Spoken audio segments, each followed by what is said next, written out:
Today I'm going to be talking about a project that I'm very passionate about and I've had a lot of fun playing. I'm not dissing Hardcore WoW in any way with this video. Unfortunately, the release dates of these two projects coincided, and if they didn't, I would be playing Hardcore WoW right now. But anyway, I just want to draw as much attention to this project as possible because a lot of hard work is going into it and it deserves recognition. If you've been watching my Twitch, which is twitch.tv.metagoblin1 by the way, you'll know I've been playing the Echoes of Angmar Hardcore server event. What is Echoes of Angmar, you may ask? Well, imagine if you could play Lord of the Rings Online exactly how it was back in 2007. Well, legitimately, you can't, because like WoW, expansions have released and many changes have been made to the game. There's also a horrible in-game cash shop to ruin it even further. They did do the legendary servers, but that wasn't really the same because it kept all of the game changes, just rolled back the expansions. Many changes were made to Lord of the Rings Online that made the game more similar to WoW.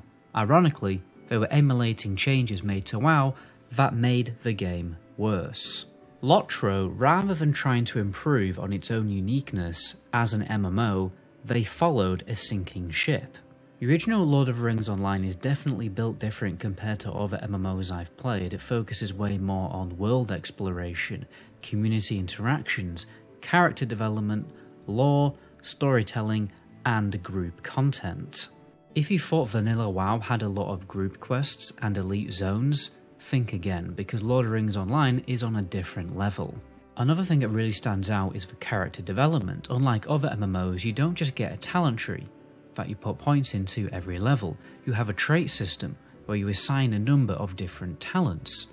These talents can boost your stats, grant powers, boost or change your class abilities, and then you have legendary traits that grant a powerful cooldown ability. Well, usually they do anyway. You'll unlock these traits by exploring the game, doing a certain amount of quests in a zone, using your class abilities a certain amount of times, gaining reputation with your race for race-specific talents, and lastly, legendary talents that learn from books that drop from high level content. In WoW, you just have set racials for every race. Well, in Lotro, there's a number of different racial traits, which are normally abilities or some kind of buff of some kind, in the open world for you to go and obtain, and then you can choose the ones you like.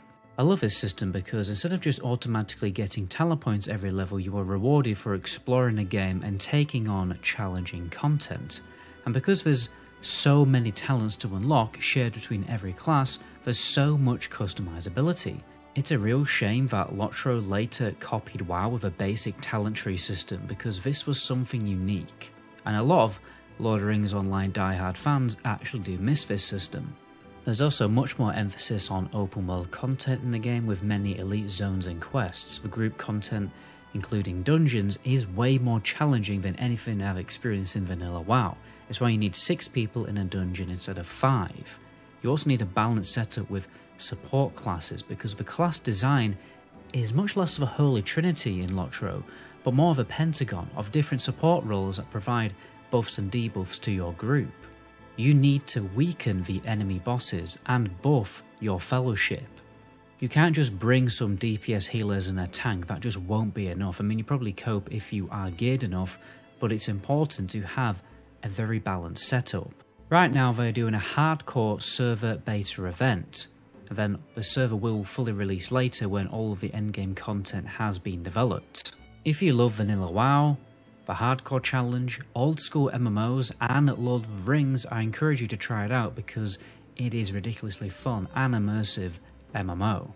To get access, all you need to do is join the Discord and have a verified Discord account.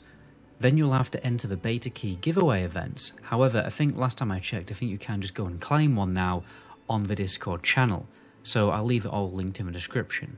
They've done a more staggered release this time and made it, well, not harder, but just, well, it's going to be harder for malicious people like hackers and griefers to join the server with the method that you have to go through to get a beta key.